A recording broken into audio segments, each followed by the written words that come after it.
सबका जीवन एक ही बात को खोज रहा है, कैसे दुख मिटे, कैसे आनंद उपलब्ध हो। एक ही तलाश और एक ही प्यास। वो वृक्ष भी अगर उठ रहा है जमीन से आकाश की तरफ तो इसी तलाश में। अगर पक्षी उड़ रहे हैं और पशु चल रहे हैं और आदमी जी रहा है, तलाश वही। एक पत्थर भी अगर अस्तित्व में है तो उसकी भी भीतरी खोज आनंद की है। ख्याल में ले लेना कि खोज क्या रहे हो। बहुत लोग परमात्मा को खोजने निकल पड़ते, लेकिन परमात्मा की खोज मुश्किल है। मुश्किल इसलिए है कि परमात्मा के संबंध में कोई भी तो भीतर गहरी प्यास नहीं। अपनी प्यास को पकड़ के चलें, एक दिन शायद वही प्यास परमात्मा की प्यास बन जाए, लेकिन अभी नहीं। अभी तो आप ठीक से समझ लें कि आपकी तलाश आनंद की तलाश है। शायद ये खोज आगे बढ़े और ये छोटी सी गंगोत्री से निकली गंगा आनंद की तलाश में चले, और धीरे धीरे जैसे जैसे खोज गहरी हो वैसे वैसे पता चले कि आनंद तो परमात्मा का ही एक नाम है। और शायद पता चले कि आनंद तो परमात्मा का ही एक गुण है। और शायद पता चले कि हमारी खोज सिर्फ आनंद की नहीं, कुछ और ज्यादा की। लेकिन प्रारंभिक खोज आनंद की है, परमात्मा की नहीं। कुछ लोग पहले से ही परमात्मा की बात में पड़ जाते हैं तो कठिनाई हो जाती। बीज बिना हुए वृक्ष होने की कोशिश शुरू हो जाती, फिर अड़चन होती, फिर दौड़ धूप बहुत होती, परिणाम कुछ भी नहीं आता। और जब परिणाम नहीं आता तो निराशा पकड़ती है, विषाद घेर लेता है। तो एक बात, आनंद की तलाश के लिए यहां आए, छोड़ें परमात्मा को, जल्दी नहीं। आप आनंद की खोज पर यात्रा शुरू करें और अंत परमात्मा की उपलब्धि पर होगा। लेकिन शुरुआत परमात्मा से मत करें। पहली सीढ़ी से ही चढ़ना उचित है और काखागा से ही शुरुआत करनी ठीक है। आनंद सबकी समझ में आता है, फिर वो नास्तिक हो तो भी, फिर वो हिंदू हो या मुसलमान हो या ईसाई हो या जैन हो तो भी, ईश्वर को मानता हो न मानता हो, धर्म को आस्था रखता हो न रखता हो, कोई भी हो, आनंद की खोज सार्वभौम, उससे ही शुरू करें जो सबकी खोज। ये दुनिया में इतने धर्मों का विवाद ना हो, हिंदू और मुसलमान और ईसाई की लड़ाई ना हो, जैन और हिंदू के बीच कलह ना हो, अगर हम सार्वभौम खोज को स्वीकार करें। लेकिन हम ईश्वर की खोज से शुरुआत करते हैं और ईश्वर का हमें न कोई पता है और न ईश्वर को खोजने की कोई प्रबल आकांक्षा है, न हमें प्रयोजन है, तो शब्दों पर लड़ते। फिर जिस ईश्वर का हमें कोई पता नहीं उसकी हम अलग अलग शाब्दिक व्याख्याएं करते हैं। फिर इन व्याख्याओं में विरोध होता, फिर मंदिर और मस्जिद और गुरुद्वारे खड़े होते और आदमी व्यर्थ ही परेशान होता है। आनंद से शुरू करें, फिर आपकी नास्तिक से भी कोई दुविधा नहीं है, द्वंद्व नहीं है। फिर हिंदू हो या मुसलमान हो, कुछ लेना देना नहीं, क्योंकि जब हम आनंद की खोज कर रहे हैं तो हम उस तत्व की खोज कर रहे हैं जो प्रत्येक प्राणी खोज रहा है। किसी का इंकार नहीं। और धीरे धीरे जैसे जैसे खोज गहरी होगी वैसे वैसे पता चलेगा कि आनंद की खोज अंत में परमात्मा की खोज बन जाए। याद रखें, आनंद खोजना चाहते हैं, त्यागेंगे क्या, चुकाएंगे क्या, किस चीज से आनंद की खोज करना चाहते हैं? आपके पास क्या है जो आप देंगे? अगर आदमी एक कदम भी चलता है तो उसे वो जमीन छोड़ देनी पड़ती है जिस पर खड़ा था, तो ही आगे बढ़ पाता। इस जगत में कोई गति नहीं है अगर हम कुछ छोड़ने को राजी ना हो। त्याग के बिना एक कदम भी नहीं उठता। अगर हाथ में मिट्टी पत्थर कंकड़ भरे हुए हैं और हीरे जवाहरात चाहिए तो छोड़ देने पड़ेंगे। कम से कम हाथ खाली करना पड़ेगा, व्यर्थ को हटा देना पड़ेगा ताकि सार्थक उतर सके। क्या है आपके पास? आप डर मत जाना। न तो मैं कहूंगा कि आप धन छोड़ दें, क्योंकि वो आपके पास है नहीं, किसी के पास नहीं है। इस दुनिया में बड़े से बड़ा धनी भी दरिद्र ही होता है, वो है ही नहीं किसी के पास। दो तरह के दरिद्र होते हैं, एक गरीब दरिद्र होते हैं, एक अमीर दरिद्र होते हैं। बाकी दरिद्र ही होते हैं। अभी तक मैंने अमीर आदमी नहीं देखा। पैसे वाले बहुत दिखाई पड़ते पर अमीर नहीं। तो वे भी पकड़ने की दौड़ में उतने ही हैं जितना गरीब से गरीब आदमी। जैसा भिखमंगा अपने हाथ में जो उसे मिल गया उसे पकड़े हुए, वैसा बड़े से बड़ी तिजोरी जिसके पास है वो भी उतने ही जोर से पकड़े हुए। वो पकड़ एक सी है तो गरीबी एक सी। तो आपके पास धन तो है नहीं, किसी के पास नहीं, इसलिए मैं नहीं कहता कि आप धन छोड़ देना। जो नहीं है उसे आप छोड़ेंगे भी कैसे। मैं आपसे नहीं कहता कि आप अपना जीवन दे देना, वो भी आपके पास नहीं है। जिसका आपको पता ही नहीं है वो आपके पास कैसे हो सकता है। और आप कप रहे हैं प्रतिपल मृत्यु के भय से। अगर आप जीवन ही होते तो आप मृत्यु से डरते क्यों? जीवन की तो कोई मृत्यु नहीं होती। जीवन तो मृत्यु बन कैसे सकता है? लेकिन आप कप रहे हैं मृत्यु से। प्रतिपल मौत आपको घेरे हुए। सब तरह से आप अपने को बचाने की कोशिश कर रहे हैं कि मैं मिट ना जाऊं, मर ना जाऊं, समाप्त ना हो जाऊं। जीवन भी आपके पास नहीं। इसलिए मैं आपसे ना कहूंगा कि जीवन दान कर दे, जो है ही नहीं उसका आप दान भी कैसे करेंगे। मैं तो आपसे वो मांगूंगा जो आपके पास है, और वो मांगूंगा जो सभी के पास है। जैसा मैंने कहा सभी की खोज है आनंद, ऐसी एक संपदा सभी के पास है और वो है दुख।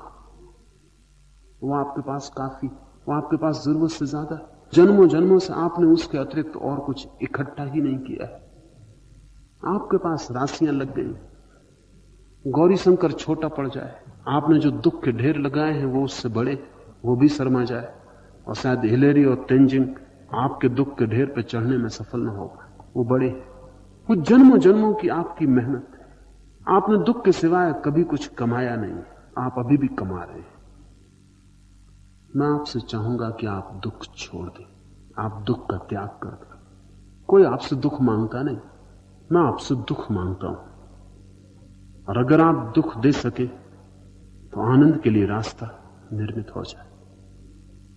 और अगर आप दुख छोड़ सके तो आपको पता लगे कि जो आप सोचते थे कि आप दुख में जी रहे हैं वो आपकी भ्रांति थी, और दुख ने आपको नहीं पकड़ा था, आपने ही दुख को पकड़ा हुआ था।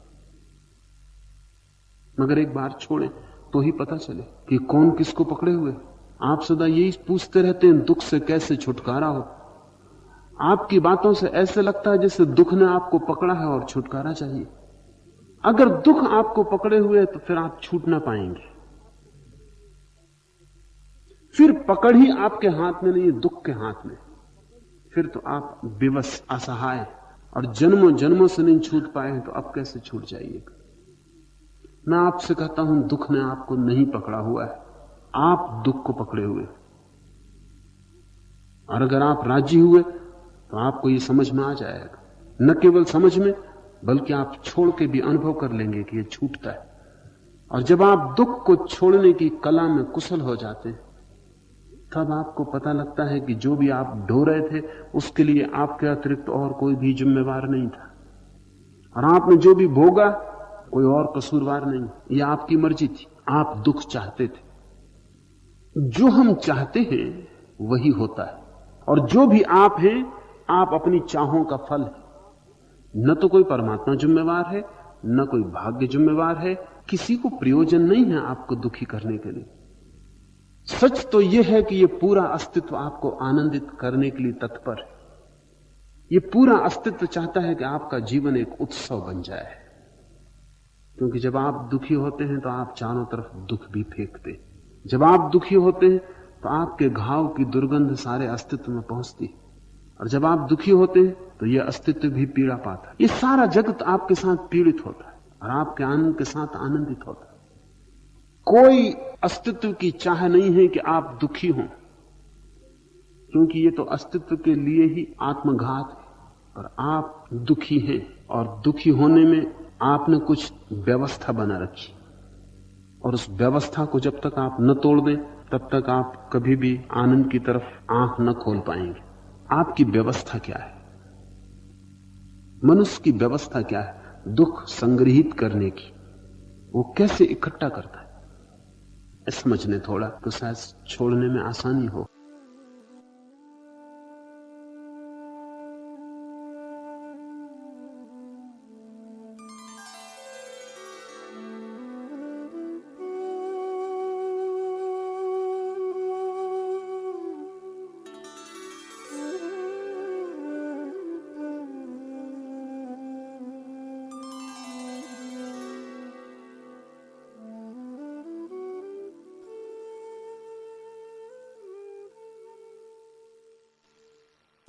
भगवान, मैं विवाह करने ही वाली थी कि मेरा होने वाला पति लापता हो गया है। मैं बहुत दुखी हूं। सांत्वना की तलाश में आपके द्वार आई हूं। कमला, नाचो, पति समय पे लापता हो गया। उलझन बची, झंझट बची, पीछे बहुत पछतावा होता। लेकिन आदमी का मन ऐसा है कि जो नहीं है उसमें आकर्षण और जो है उसमें विकर्षण। गरीब सोचते हैं अमीर हो जाएं, अज्ञानी सोचते हैं ज्ञानी हो जाएं, भोगी सोचते हैं त्यागी हो जाएं, अविवाहित सोचते हैं विवाहित हो जाएं, विवाहित सोचते हैं मर जाएं, कैसे मर जाएं, कब मर जाएं। जो नहीं है उसकी तरफ दौड़ बनी रहती। तू बच गई। भगवान का हाथ रहा होगा, नहीं तो पति कुछ ऐसे लापता नहीं होते। सद्भाग्य। अब तू कहती सांत्वना दो। सांत्वना देने का तो अर्थ हुआ कि पहले मैं ये मान लूं कि तेरा जो दुख है वो दुख है। उसे मैं दुख नहीं मान सकता, क्योंकि जिनके विवाह हो गए हैं उनको सुख कहां। जरा चारों तरफ आंख उठा के देख, विवाहितों को देख। एक जोशी ने एक नवयुवक का भविष्य बताते हुए कहा, 25 वर्ष की आयु में तुम्हारा विवाह हो जाएगा। नवयुवक ने घबरा के कहा, लेकिन आपने अभी भी तो बताया था कि मैं कम से कम 50 वर्ष जीऊंगा। जिस दिन विवाह हुआ उसी दिन आदमी मर जाता है, फिर बचता कहां। ढब्बू जी चंदूलाल से पूछ रहे थे, चंदूलाल, कोई आदमी गलती कर अपनी गलती का इकरार कर ले तो उसे तुम क्या कहोगे? सत्यवादी, चंदूलाल ने कहा। और उसे जिसने गलती न की हो फिर भी स्वीकार कर ले, उसे तुम क्या कहोगे चंदूलाल? चंदूलाल ने कहा, शादीशुदा।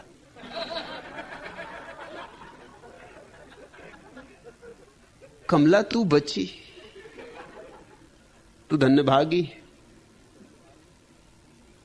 सुनिए, आपका जिगरी दोस्त शादी करने जा रहा है और जिस लड़की से उसकी शादी होने वाली है वह बिल्कुल घटिया है। पति महोदय चुपचाप अखबार पढ़ते रहे। आप भी अजीब हैं, उसका जीवन बर्बाद हो जाएगा और आप चुपचाप बैठे। पत्नी ने फिर कहा, फिर भी पति चुप्पी साधे रहे।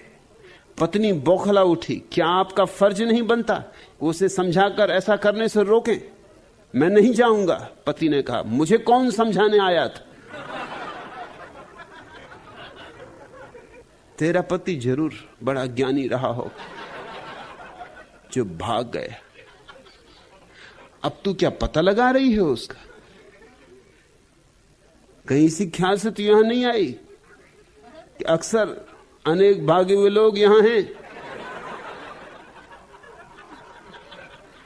शायद भागा हुआ पति यहां मिल जाए, पहचानना मुश्किल होगा। दाढ़ी वाड़ी बढ़ा ली होगी, गैरिक वस्त्र पहन लिए होंगे। चौबे जी अपनी भारी भरकम पत्नी के पास बैठे हुए पूछ रहे थे, अच्छा ये बताओ कि आदमी का एकदम मर जाना बेहतर है या घुट घुट कर?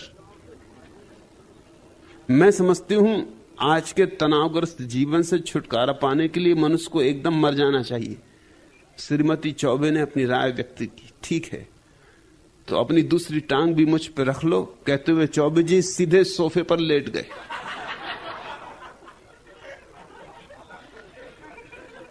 तू सांत्वना लेने किस आदमी के पास आ गई? किसी पंडित पुरोहित के पास जाना था तो तेरी जन्म पत्री, कुंडली इत्यादि देखते, तुझे भरोसा बंधाते कि घबरा मत, पति पूरब गए हैं, लौट आएंगे, कि ज्यादा दूर नहीं निकल गए, अभी बंबई ही है, थोड़ी देर चेष्टा करेंगे फिल्म अभिनेता होने की, फिर जो पास के पैसे खर्च होते से घर आ जाएंगे, घबरा मत। कुछ विधि विधान बताते कि यज्ञ हवन करवा ले, कि सत्यनारायण की कथा करवा ले। तू भी कहां मेरे पास आ गई। मैं तो इतना ही तुझसे कह सकता हूं कि अब उस जगह मत रहना जहां पति जानते हैं कि तू रहती, नहीं तो कहीं भूल चूक से लौट ही ना आए। जगह बदल ले ताकि लौट भी आए तो तुझे ना पाए, और अगर कभी मिलना हो भी जाए तो जैसे वो लापता हो गए ऐसे तू भी लापता हो जाना। एक झंझट बची, एक व्यर्थ का उपद्रव बचा। उपद्रव में से जाके भी निकलना तो पड़ता ही है। निकलना मुश्किल होता जाता है क्योंकि जाल उलझता जाता है। पति अकेले तो नहीं आते, मुसीबतें अकेली तो नहीं आती, फिर बाल बच्चे आते। इसलिए तो कहा ज्ञानियों ने मुसीबतें अकेली नहीं आती। पति आए, फिर बाल बच्चे आए, फिर पति के रिश्तेदार हैं और सास और ससुर और न मालूम क्या क्या आएगा। फिर उस सब में से, जंगल में से निकलना मुश्किल हो जाएगा। पति तुझे बचा गए, अनुग्रह मान, धन्यवाद दे, जन्म जन्म का साथ होगा तेरा उनसे। इस बार कृपा कर गए। सांत्वना किस बात की? कुछ गंवाया थोड़ी तूने, कुछ पाया। चल इस बहाने यहां आ गई, ये भी कुछ कम है। कौन जाने इसी बहाने जीवन में क्रांति हो जाए। तू कहती है कि मैं बहुत दुखी हूं। तू सोचती है जो विवाहित हैं वे सुखी हैं। अपने आसपास जरा आंख खोल कर देखो। धन है तो लोग दुखी, धन नहीं है तो लोग दुखी। पद है तो लोग दुखी, पद नहीं है तो लोग दुखी। विवाहित हैं तो दुखी, अविवाहित हैं तो दुखी। दुख का कोई संबंध बाहर से नहीं है, बाहर की परिस्थिति से नहीं। दुख का कोई उत्तरदायित्व बाहर मत छोड़ो। मेरे पास लोग आते हैं, कोई इसलिए दुखी है कि उनके बहुत बच्चे, कोई इसलिए दुखी कि उनके बच्चे नहीं। मैं कहता हूं तुम दोनों जरा आपस में बातचीत करो, सत्संग करो, 2-4 दिन के लिए घर बदल लो।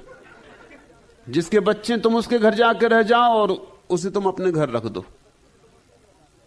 तब तुम्हें थोड़ी अकल आ जाएगी कि तुम जिन बच्चों के लिए तड़फे जा रहे हो वो बच्चे कैसा उपद्रव ले आते।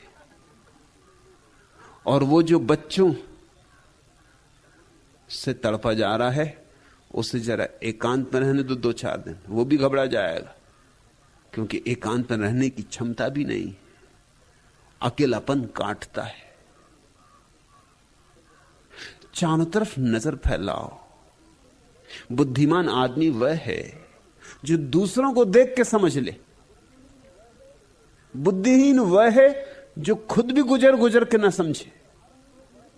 जिंदगी बड़ी है, इसमें अगर हर अनुभव करके ही तुम्हें समझना है तो और बहुत बहुत जन्म लग जाएंगे, फिर भी शायद समझ ना हो पाएगी।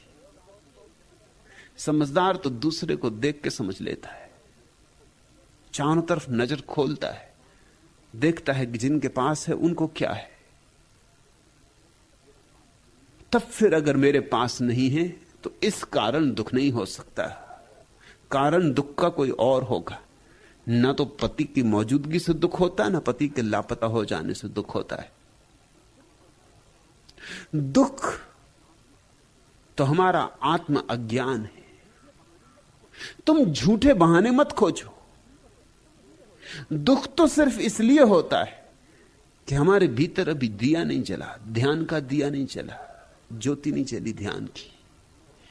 ध्यान की रोशनी है सुख, आत्मज्ञान की अनुभूति है सुख। जिन्होंने अपने को जाना है बस उन्होंने सुख जाना है। से सब लोग तो दुख ही जानते हैं, दुख में ही जीते हैं, दुख में ही मरते हैं। फिर दुख के कारण अलग अलग हो सकते हैं। कोई इस गड्ढे में गिरे, कोई उस गड्ढे में गिरे, इससे क्या फर्क पड़ता है। कोई इस भट्टी में जले, कोई उस भट्टी में जले, इससे क्या फर्क पड़ता है। एक आदमी मरा, राजनेता था, दिल्ली का बड़ा नेता था, बहुत चकित हुआ जब उसे नरक ले जाया गया। उसने कहा कि नरक, मैं वीवीआईपी हूं, नरक मेरे लिए? कुछ भूल चूक हो गई होगी। शैतान भी थोड़ा डरा। वीवीआईपी, आदमी ताकतवर था, गांधी टोपी, अचकन, चूड़ीदार पजामा, बिल्कुल पक्का नेता था, कोई कमी नहीं थी। और नेताओं से नरक में भी शैतान डरता है, क्योंकि हड़ताल करवा दें, घेराबंदी करवा दें। अभी कुछ दिनों से शैतान तक का घेराव होने लगा है। पुराने शास्त्रों में उल्लेख नहीं, क्योंकि पुराने शास्त्रों में ये नई नई कलाएं विकसित नहीं हुई थी। तब तो नेताओं को भी संभाल के रखना पड़ता। उसने कहा, आप घबराएं ना, आप विशिष्ट आदमी हैं, आपके विशिष्ट आयोजन करेंगे, आप आए, आपके लिए विशिष्ट सुविधा दी जाएगी। आप खुद देख लें, नरक के कई खंड हैं, जो खंड आपको पसंद आ जाए वहीं रहें। नेता प्रसन्न हुए। ये बात कुछ बात हुई। नरक भी है तो कोई बात नहीं, लेकिन विशिष्ट चुनाव का मौका है, कोई साधारण आदमी नहीं। पहले खंड में ले जाया गया, लोग जलाए जा रहे थे, कढ़ाओं में चुड़ाए जा रहे थे। नेता ने कहा कि नहीं, ये नहीं जमेगा। ये सब तो हम दिल्ली में बहुत देख चुके, किसी तरह तो दिल्ली से बचे, अब फिर कढ़ाई में जलना, ये नहीं होगा। दूसरे खंड में ले जाया गया। वहां कीड़े मकोड़े, एकदम कीड़े मकोड़े ही कीड़े मकोड़े, लोगों में घुस रहे, निकल रहे, बाहर आ रहे, भीतर जा रहे, छेद ही छेद। नेता ने कहा, ये सब दिल्ली की पुनरुक्ति है, कुछ नया दिखलाओ। ऐसे कई खंड दिखलाए, नेता को कुछ जचा नहीं। फिर आखिरी खंड, एक तो आखिरी था वो, अब इसके आगे कुछ था भी नहीं और जचा भी। थोड़ी अड़चन थी उसमें, मगर जिसने दिल्ली देखी उसे क्या अड़चन, छोटी अड़चन का क्या रखा है, ये सब तो खेल खिलाड़ था। अड़चन इतनी थी कि लोग खड़े थे मलमूत्र में, घुटने घुटने तक।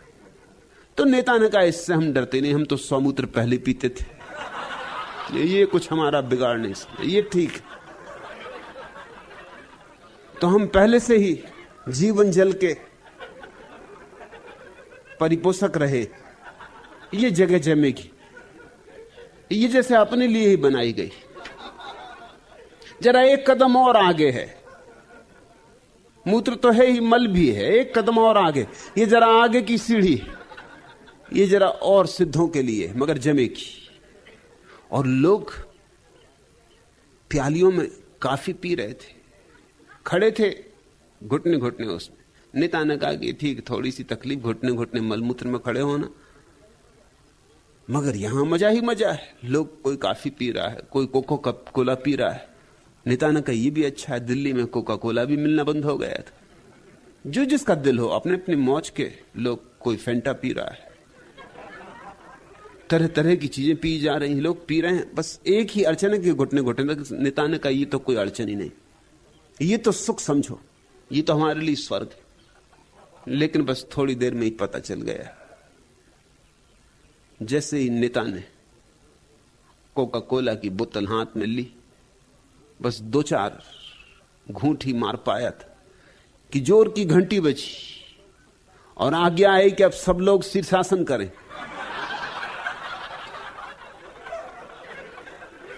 तब पता चला कि नरक में कहीं भी जाओ, नरक ही है। थोड़ी बहुत देर को कोका कोला भी कहीं कहीं मिलता है, मगर फिर घुटने तक खड़े होना तो ठीक था, मगर शीर्षासन करना, ऐसे नेता को शीर्षासन करना भी आता था। जिंदगी भर और किया ही क्या, सिर के बल खड़े रहे। लेकिन इस मलमूत्र में यहां लोगों ने अलग अलग नरक चुन लिए, बस इतना ही फर्क समझना। उनके नरकों की तस्वीरें अलग हैं, उनके तस्वीरों के रंग अलग हैं, मगर गहरे में नरक ही नरक है, दुख ही दुख है। अगर सुख चाहिए तो सिर्फ एक उपाय, सिर्फ एकमात्र और वह है स्वयं को जानना।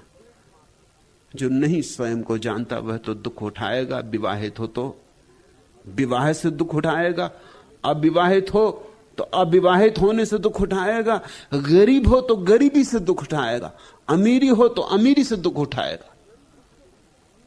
उसके भाग्य में दुख है, क्योंकि उसके भीतर सुख की किरण नहीं है। सुख भीतर की घटना है, बाहर से नहीं आता, इसका कोई बहिर्गमन नहीं होता। तुम सुख को अर्जित नहीं कर सकते हो। सुख का कोई भी संबंध तुम्हारे पास क्या है इससे नहीं है, तुम क्या हो इससे है।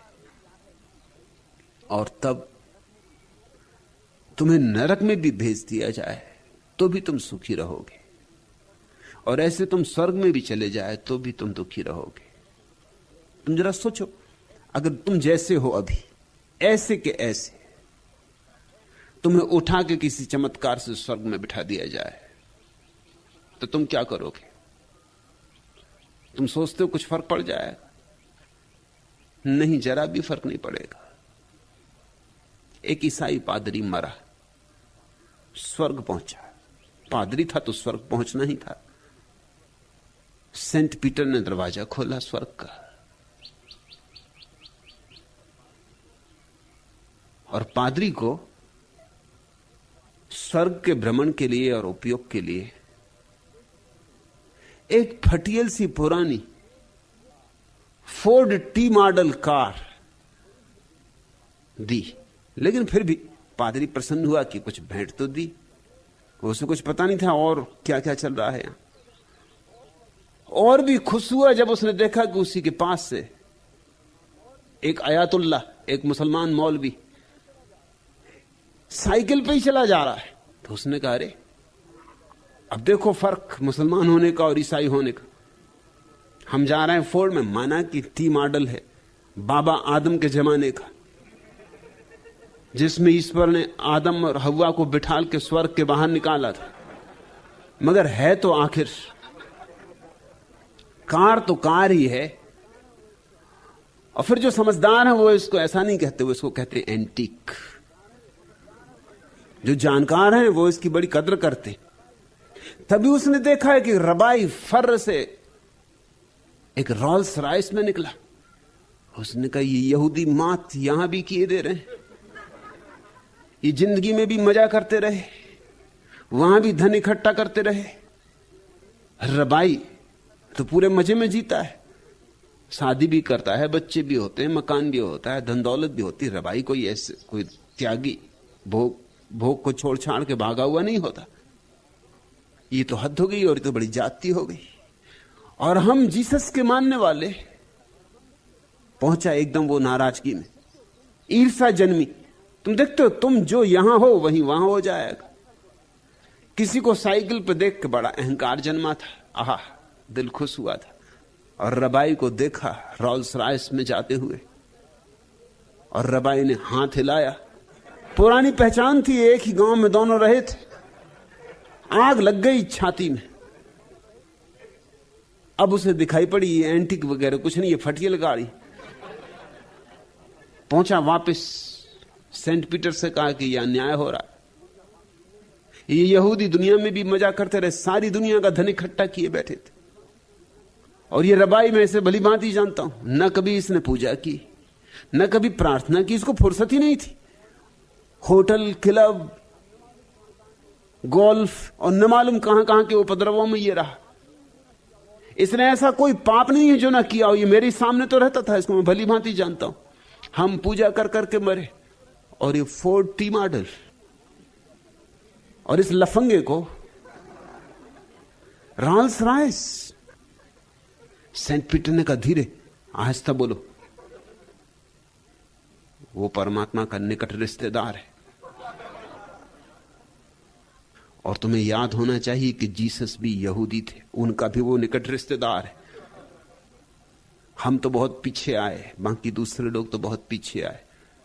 पादरी ने छाती पीट ली तो उसने कहा, यहां भी रिश्तेदारी चलती है, भाई भतीजावाद नहीं। तुम अगर एकदम से ऐसे कैसे उठा के स्वर्ग भी पहुंचा दिए जाओ तो तुम यही हो, यही रहोगे। यही ईर्षाएं, यही वैमनस्य, यही द्वेष, यही स्पर्धाएं तुम्हें वहां भी घेर लेंगी। तुम सुख न पा सकोगे।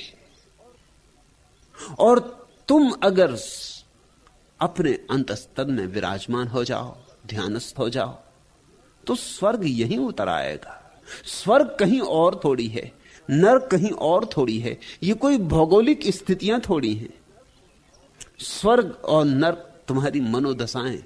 स्वर्ग है स्वज्ञान और नरक है स्व अज्ञान। तू कहती मैं बहुत दुखी हूं। कमला व्यर्थ दुखी है। कीचड़ से बच गई, अब तेरा नाम कमला है, कमल बन। पति भाग गया, धन्यवाद दे, सदा सदा के लिए अनुग्रह मान। कभी मिल जाए तो चरण छूना, कहना गुरुदेव, हे सदगुरु, तुम्हारी अपरंपार कृपा। ठीक समय रहते तुम भाग गए, और जरा देर हो जाती और घोड़े पे चढ़ जाते, बैंड बाजे बच जाते, तो फिर बचना मुश्किल हो जाता। स्त्रियों का बचना तो और भी मुश्किल हो जाता है, क्योंकि पुरुषों ने उन्हें ऐसा दीन कर दिया है। सदियों सदियों तक उन्हें शिक्षा नहीं दी, क्योंकि शिक्षित हो जाएं तो स्वतंत्र हो जाएं। सदियों सदियों तक उन्हें काम नहीं करने दिया दुनिया में, रोटी रोजी नहीं कमानी थी, क्योंकि वे रोटी रोजी कमाने लगे तो फिर पति की जो मालकियत है वो कहां टिके। जब पत्नी खुद रोटी रोजी कमाने लगे तो फिर इतनी निर्भर नहीं रह जाती। फिर वो ये नहीं कहेगी कि मैं तुम्हारे चरणों की दासी, किस लिए कहेगी। और अगर तुमसे ज्यादा कमाए तो फिर तुम्ही को लिखना पड़े तुम्हारे चरणों का दास।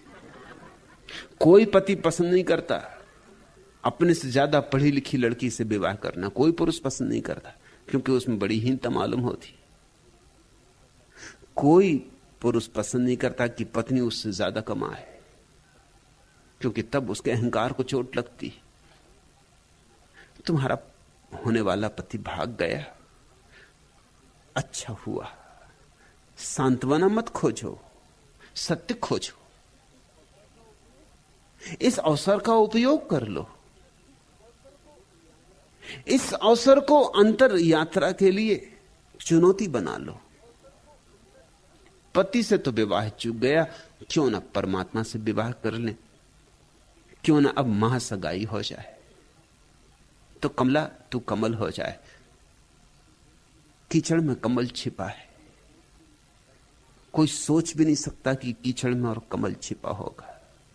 कहां कीचड़ कहां कमल, मगर कीचड़ से कमल पैदा होता है। ऐसे ही हम सबके भीतर कमल छिपे। कीचड़ भी रहे तो कीचड़ ही रह के मर जाएंगे, कमल भी हो सकते, लेकिन ये कमल चैतन्य के कमल है। ये कमल ध्यान की ही ऊर्जा से खिल सकते। ध्यान का सूरज ही निकले तुम्हारे भीतर तो। और ध्यान का अर्थ क्या है? निर्विचार, मौन, शांत, ऐसी चैतन्य की अवस्था कि जहां कोई हलचल ना हो, कोई चहल पहल ना हो, कोई तरंगे ना हो। ऐसा ही अगर कर पाओ तो महासगाई हो जाए। अब मौका ही आ गया। अब क्या छोटे मोटे किसी की दुल्हन बनना, राम की दुल्हनिया बनो। अब राम से ही हो जाए गठबंधन। सांत्वना नहीं दूंगा, सांत्वना मैं किसी को भी नहीं देता। सांत्वना जो दे वो दुश्मन है, क्योंकि वो मलहम पट्टी कर देता। मेरा भरोसा सर्जरी में, मलहम पट्टी में नहीं। इस जगत का सारा प्यार नश्वर है, दो कौड़ी का है। तुम प्यार नहीं कर पाओगे। तुम नश्वर हो तो भावों में अमरत्व कहां से लाओगे? तुम प्यार नहीं कर पाओगे। पथरीली है यह प्रेम डगर, कोमलतम जग के नारी नर। कुछ पहले ही दम तोड़ गए, कुछ बैठ गए थोड़ा चलकर। प्रीतम इस पथ में पांव न दो, चलते चलते थक जाओगे। मैं आज प्रणय पथ में आई, मन में सुख के सपने लाई। पर इसका कुछ भी ठीक नहीं, कल कौन तुम्हारे मन भाई। यह ज्ञात नहीं इस जीवन में तुम किस किस के कहलाओगे। मानव का मन ही है चंचल, अपने से भी करता है छल, दो छींटों से बुझ जाता है विक्षिप्त धधकता विरहानल। तुम भी तृणवत मन की गति के हलकोरों में बह जाओगे। मैं तुमसे प्रीतम कहती हूं, तुम ज्यादा हो कम कहती हूं। मैं किंतु प्रणय के बंधन को सच पूछो तो भ्रम कहती हूं। तुम सुख के सुंदर धोखे में उर को कब तक उलझाओगे, तुम प्यार नहीं कर पाओगे। तुम नश्वर हो तो भावों में अमरत्व कहां से लाओगे, तुम प्यार नहीं कर पाओगे। स्वप्न है प्रेम एक, स्वप्न शाश्वत का, स्वप्न है इस तरह जीने का जैसे कि ज्ञानी जिए ध्यानी जिए। स्वप्न है सुंदरतम को पाने का, मगर कहां तुम पानी के बबूलों में सुंदरतम को पाओगे। हां, कभी कभी सूरज की किसी किरण में पानी का कोई बबूला इंद्रधनुष जैसा चमक जाए क्षण भर को, बात और, मगर अब फूटा तब फूटा। रेत की इस दुनिया में घर कैसे बनाओगे। हां, बनाते हैं घर, बच्चे बनाते हैं घर, मगर उन घरों में कोई रह तो नहीं पाता, और वे घर बन भी नहीं पाते और गिर जाते। कागज की नावों में तैरने चले हो, नावें कागज की बस नावें कहलाती हैं, नावें हैं नहीं। और हो सकता है थोड़े बहुत तर भी जाओ, मगर कितने दूर तर पाओगे। इस अथाह सागर में कागज की नावें काम ना देंगी। प्रेम जिसको तुम कहते हो कागज की नाव है, प्रार्थना की नाव पकड़ो। लेकिन तुझे चोट लगी, तेरे अहंकार को पीड़ा हुई, स्वाभाविक है, मैं समझता हूं। बड़ी प्रतीक्षा तूने की होगी, सहनाई बजती होगी, द्वार पर अतिथि इकट्ठे हुए होंगे, सहेलियों ने तुझे सजाया होगा, और फिर आया नहीं दूल्हा। फिर घोड़े की टापें सुनाई ही ना पड़ी, फिर खबर आई दूल्हे की जगह कि भाग गया है, लापता हो गया।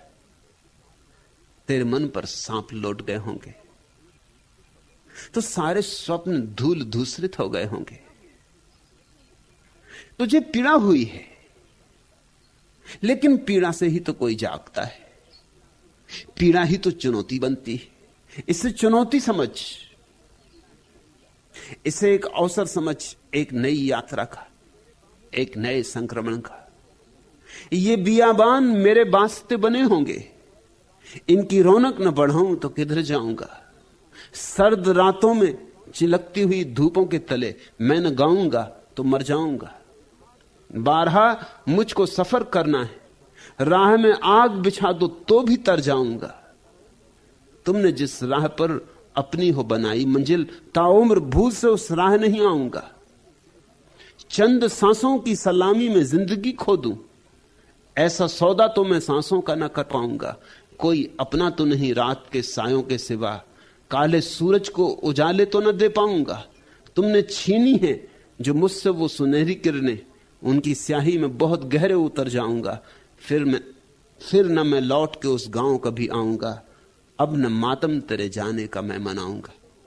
कसम लो तो हो गई बात, एक खेल से छुटकारा हुआ, समय रहते छुटकारा हुआ।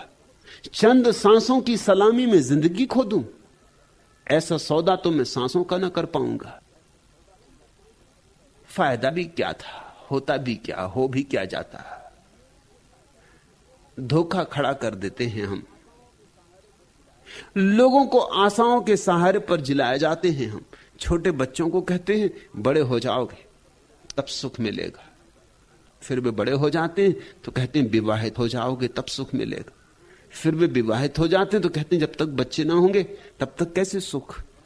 फिर बच्चे हो जाते तो कहते हैं बच्चों का विवाह इत्यादि करो तब सुख मिलेगा। और ऐसे ऐसे मौत आती, सुख नहीं आता। ऐसे हम टालते, ऐसे हम स्थगित करते। हम कहते हैं कल, और कल के हम बड़े सपने संजोते हैं। और आज नरक में जीते। मैं तुमसे कहता हूं आज ही स्वर्ग है, अभी स्वर्ग है। कल पर मत टालो। और स्वर्ग में होने के लिए कोई भी बाह्य उपकरण आवश्यक नहीं है। तुम जहां हो, जैसे हो, वैसे ही अपने भीतर डुबकी मार लो, और तब फिर रेगिस्तान भी उद्यान हो जाते, और तब अंधेरी रातें सूरज की रोशनी से भर जाती, और तब कांटे फूलों में रूपांतरित हो जाते। ये बियाबान मेरे वास्ते बने होंगे, इनकी रौनक न बढ़ाऊं तो किधर जाऊंगा। सर्द रातों में चिलकती हुई धूपों के तले मैं न गाऊंगा तो मर जाऊंगा। फिर गीत उठने शुरू होते हैं रेगिस्तानों से भी, मरुधानों के, कांटों से भी, फूलों के, अंधेरी रातों से भी, सुनहली प्रभातों के। चुनौती स्वीकार करो, सांत्वना मत खोजो। सांत्वना कमजोरों और कायरों के लिए छोड़ो।